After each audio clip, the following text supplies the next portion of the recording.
Brakati Yahweh, Brakati Yahweh Shai, Brakati Yahweh, Brakati Yahweh Shai, Brakati Yahweh, Brakati Yahweh Shai, call Elohim Yahweh, Ba'ashem, Yahweh Shai. Peace and blessings to you listeners. It's Brother McQuall from the Living Waters Church in Virginia, and I'm going to get right into it.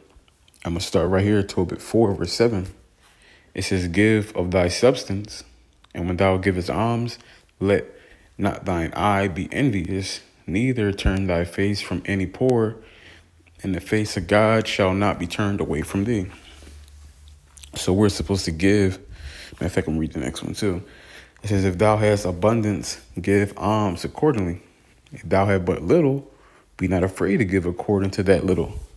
And why does it say that? Because you had a situation in the gospel where you had a person, a female, who was poor. All she had to her name was a penny, and she gave that penny, right? Versus a guy who was rich and gave a lot, and it was asked who gave more. And the scriptures tell you that the poor lady, she gave more because her penny was all she had to her name versus the rich guy who gave a lot, way more than a penny, but he had that to spare. So the lady gave up that one thing that she had was more of a percentage. He gave up 100% versus whatever percentage that rich man gave up. It obviously was not 100%, so it didn't stack up to that 100%. And that story alone right there goes to show you how the Lord works. The Lord is gonna he expects us to give according to what we have, or according to what we can do or have the ability to do, right? Now this is so really, matter of fact, let me see.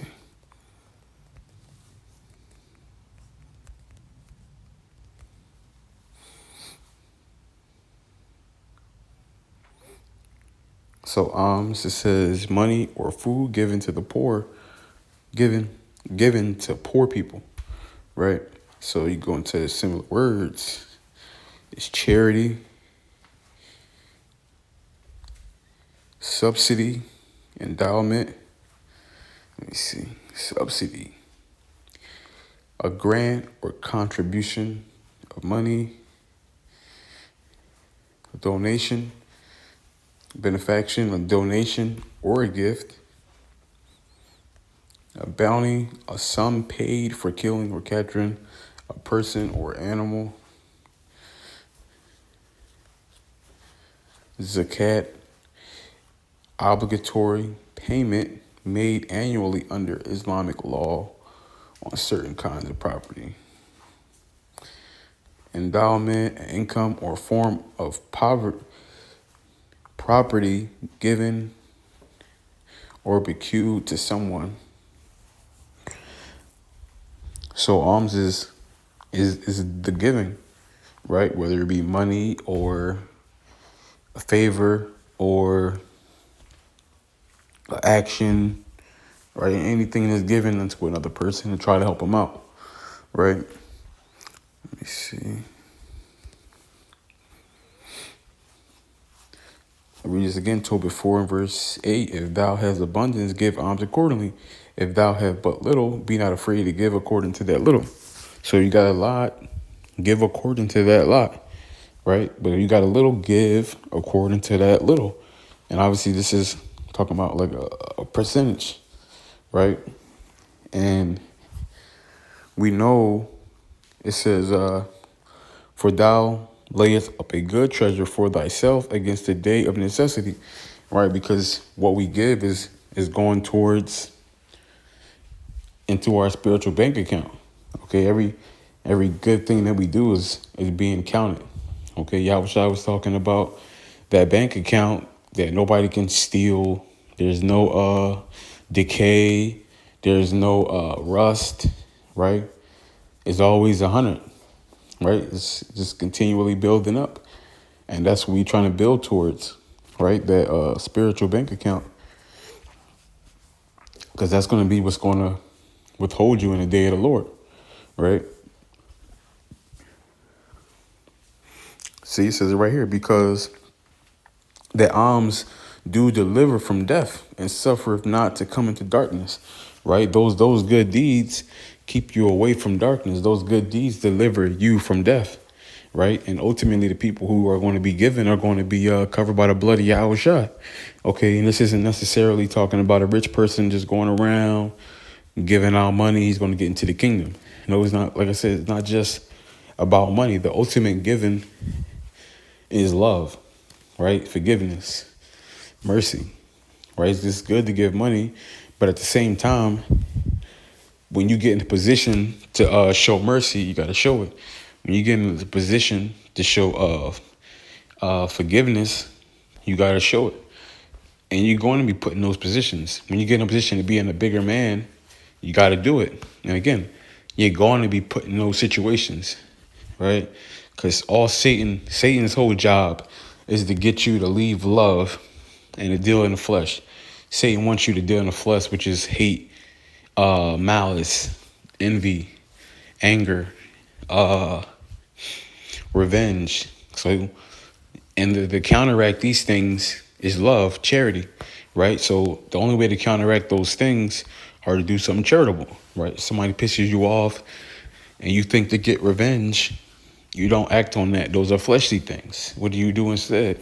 Peace, mercy, forgiveness, turn the other cheek, be the bigger man. You implement the things of the spirit, right? And this knowledge is, let me see. Let me see.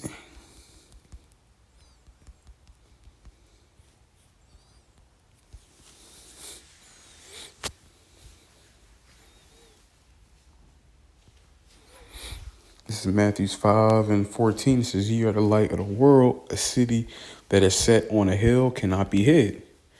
Right? So we're the light of the world. Right? And this is talking about who? This is talking about the Israelites, but ultimately the ones who are following after the steps of Yahushua. Okay, not saying that anybody else can't walk in the way that Yahweh Shem Yahushua wants, but Israelites are the ones on top of the hill, the people who are the ones who are called first, right? The people who are going to be the foundation of it all, right? Now you that light on the hill. One second, keep reading. It says, "Neither do men light a candle to put it under a bushel, but on a candlestick, and it giveth light unto all that are in the house. Let your light so shine before men, that they may see your good works, and glorify your Father which is in heaven." Which those good works: love, joy, peace, long suffering, gentleness, meekness, faith, goodness, forgiveness, mercy, compassion. These things are the light. These are the things that people see and they glorify the Father, right? Because people are going to ask, when you do things in the spirit, 9 out of 10 times, somebody's going to ask you, why are you doing this, right?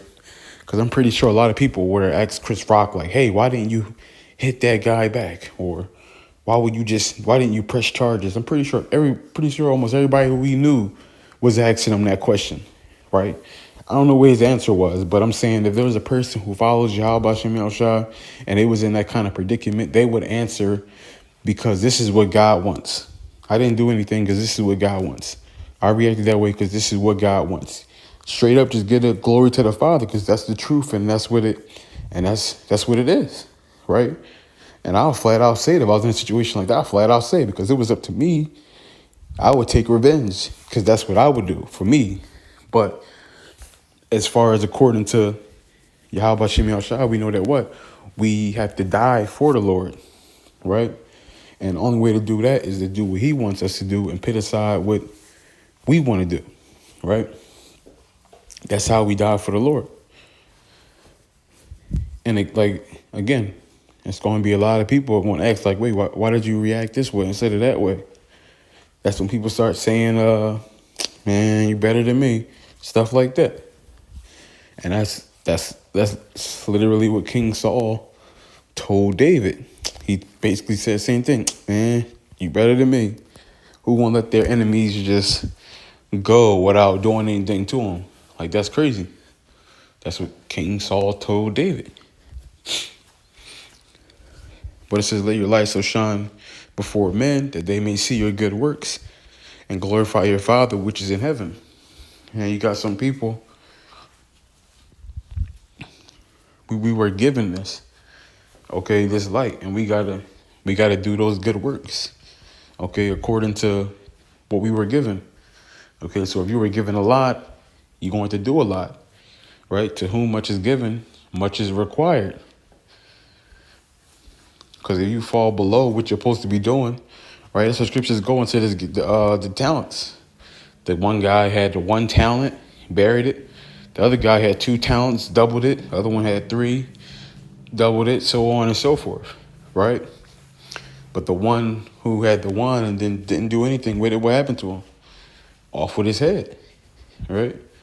Off with his head.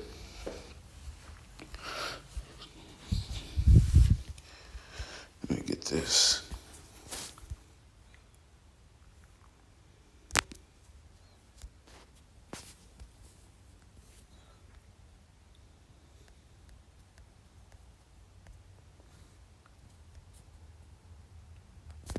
Second Corinthians 9:6. It says, but this I say, he which soweth sparingly shall reap also sparingly, and he that soweth bountifully shall reap also bountifully.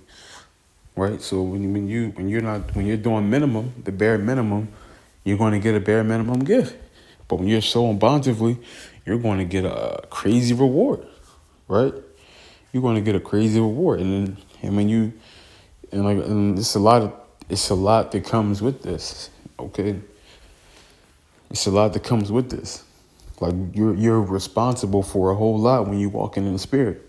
Okay, not only do you got to account for your actions, right? You got to also be trying to put people on, try to get people to do better, try to get people to walk in love. You can't just be like, okay, I'm going to just worry about myself and then just get myself good and I'll be good. No, Yahweh Shai didn't do that. Yahweh Shai, he tried to help out everybody. The people in the know, people not in the know, right? The heathen. He tried to help everybody. Everybody, he didn't turn anybody away. At the end of the day, he helped out everybody, okay? And he expect us to do the same exact thing because